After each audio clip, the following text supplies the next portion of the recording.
it's me, Erica, and so today I'm going to be talking about the fall 2017 anime I'm going to be watching this season. And I think for the most part, most of the animes, I'm pre-filming this, so I think most of the animes are close to ending, but not really. Probably like in the 10s or 8s episodes, most anime are. And excuse me if my setup looks a little bit weird.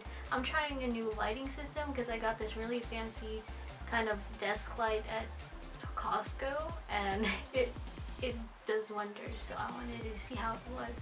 But besides the point, summer has come and gone, and to be honest, a lot of the summer anime that I am watching, only a few of them have caught my attention, and some of the animes I'm just like, I kind of just dropped, aka like dive, like didn't really, well, I don't know what I was expecting. But for the fall, there's a bunch of stuff that I'm very excited for, and to be honest, I think most of the stuff that is coming this fall is continuations of previous animes or second/third seasons of animes. And with that, let us get started. So first of all, I'm going to be continuing one anime from the summer 2017 season, and it's a continuing anime since it's 22 episodes, and that is Ballroom I Yokoso, or Welcome to the Ballroom. And if you haven't jumped onto the train of Welcome to the Ballroom, I totally suggest going on it, because I know not that many people are talking about it just because of that whole anime strike ordeal, but I've been watching it and it's very interesting. I really liked it. It does go a bit slow, but that's how Haikyuu was for me, in that it has a more technical scheme to it in the beginning, because they're like explaining the whole dynamic of ballroom and the different types of ballroom, since there's not that many individuals out there that do ballroom dancing, as opposed to like the more common sports such as like swimming and basketball. But it is a very enjoyable anime, and it's very inspiring also. So finally, moving on to the anime that is going to start airing in fall, and I'm going to first talk about the second seasons I'm going to be watching. So the first series on this category is actually Shokugeki no Soma Third Plate, which is technically a third season for Shokugeki no Soma. And this arc focuses on the Elite 10, and also when Erina's dad becomes like the headmaster instead of Erina's grandpa. But if you haven't watched Shokugeki, I totally recommend it. Let's just say it's kind of sexual, even though it's a food related anime, but it's very funny. And I thought I wouldn't like this anime in the beginning because of the whole sexual aspect of how they eat food, but to be honest, like there's everything. There's things for girls in it, and there's things for guys. So like there's no like it's more towards girls or more towards guys, so it's very enjoyable to watch, and it's very funny also. So I suggest giving it a try if you haven't yet, and you still got a few weeks, so you can catch up on the previous 2 seasons that have aired if you haven't. The next anime we'll be watching is We Love Rice, second season, and you might be wondering why am I watching that, and I think mainly it's just a continuation thing. I wasn't totally in love with We Love Rice, but it's only like 5 minutes long, and We Love Rice is just basically about 5 students that are kind of working together to save their school that is geared towards rice, and they versus other schools that are that represent other food.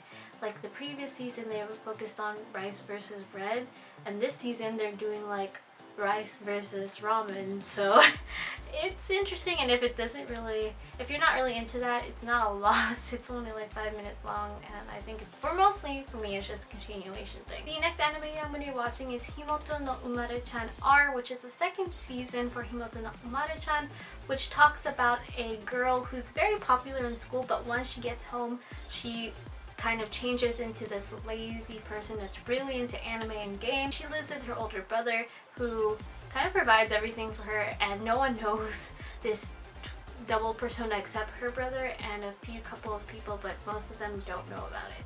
And it's a very interesting and funny series to watch if you're having a bad day also.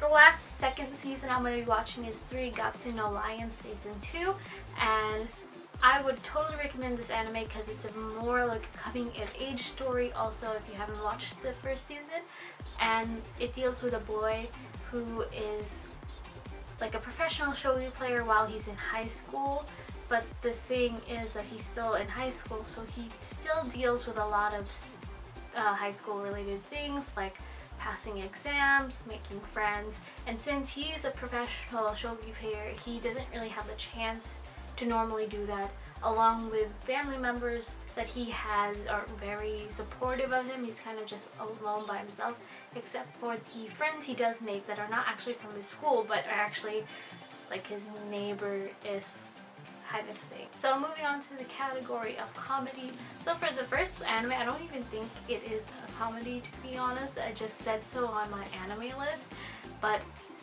it might have like hints of comedy, but the trailer didn't really indicate that. But it is Black Clover. Tells the story of Asta and Yuto, who are wanting to become this magical magician, like the first one, like king magician, but one of them is very talented in the magical arts while the other doesn't have any of that, so it's more of a brute versus intelligent kind of thing. And there is clovers that are given to these magicians, and the rarest one is the fourth clover that grants different powers, but magically there's also a fifth clover, which is more even rarer than the fourth one. That's even a word. And this one is the special black clover, and it's a race between two people to be the rivals of each other and become the best magician that there is. I just want to say Heart of the Cards because whenever I see magicians, it reminds me of Yu-Gi-Oh! The next anime is actually Blend S, and there's not actually that much about this anime that I saw on my anime list. It's more, I kind of just went towards it because it has a cute art style and animation. So this one is that there's waiters that act to their attributes, so meaning like there's a clumsy girl, then she'll act clumsy in the waitressing thing. I really don't know. It just looked cute. So the next anime I'm going to be watching is Neju no Susume, which tells of a 30-year-old female NEET. And NEET is basically a person that doesn't go to work and just kind of stays at home, plays video games or anything of their hobbies, and doesn't like... I forgot it's an acronym, but I forgot what it stands for. And this 30-year-old girl, or even a 30-year-old woman, like plays this online game where she actually uses her character as a male. She like made a male character as opposed to a female one, and she got really popular on this gaming platform, and it was all due to a person who helped her, which was a girl, but you know how this thing is, it's probably a guy. And because she's getting so popular, it's very cool for her because it doesn't really happen to her that much. And I guess when she goes back into reality, she meets this mysterious guy, and she starts meeting the people that she's met in the game in reality. And I'm really excited for this anime just because there's not that many like animes that deal with this specific topic in a female perspective. I've always seen it in a male perspective, especially like with animes like Welcome to the ANHK. And if anything, it has like that one character that's unique, but he's always male in a different anime. And I'm pretty excited to see it done in a female perspective because it'll probably be the same-ish things, but then you know you got your female things that are different, so it's very interesting to see. So the next two animes that are on this list actually didn't really fall into any other category, so they're in like the other category. And the first anime that falls under that other character is Code Realize Sousen no Himegume, and I've actually don't know if it's related to a ultimate game that is called Code Realize also, because I'm pretty sure I've heard of a game like that before, like way long ago. But basically this anime is about a girl who is like infected with a poison, and it's not like it's killing her, it's just like it's a part of her, and because everyone thinks it's infectious, no one likes her and they call her a monster.